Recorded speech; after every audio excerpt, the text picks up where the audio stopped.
Hey friends, so in the previous video, we looked at firms in monopolistic competition as well as their market outcomes.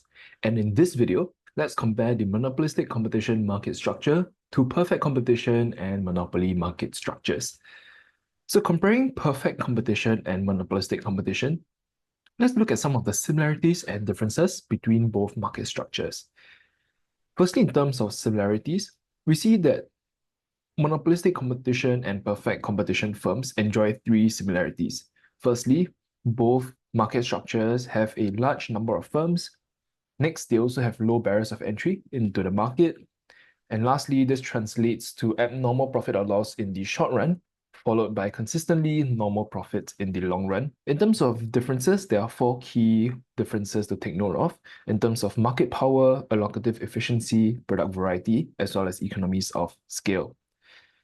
Monopolistically competitive firms have some market power, and as a result, they have some ability to set their own prices, which results in a sloped demand curve in the diagram.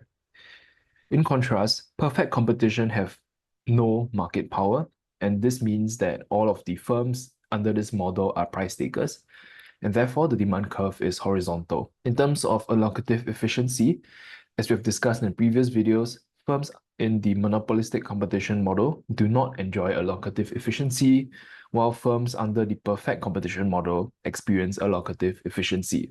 In terms of product variety, firms under the monopolistic competition model enjoy some degree of product variety because of differences in terms of how the product is built or marketed or located. Whereas in the perfect competition model, there is no product variety. All of the firms in this model sell the same homogeneous product. Lastly, in terms of economies of scale, while under the monopolistic competition, there is some degree of economies of scale, but I would hazard and say that there is only a small degree of economies of scale.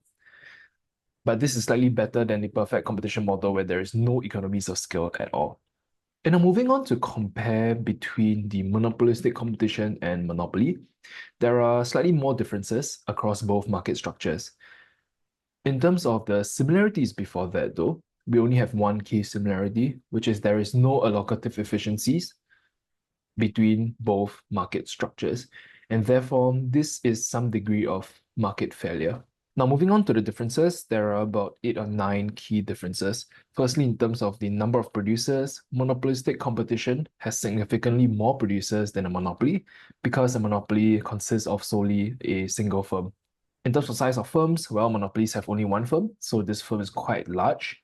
And in contrast, monopolistic competition have smaller firms.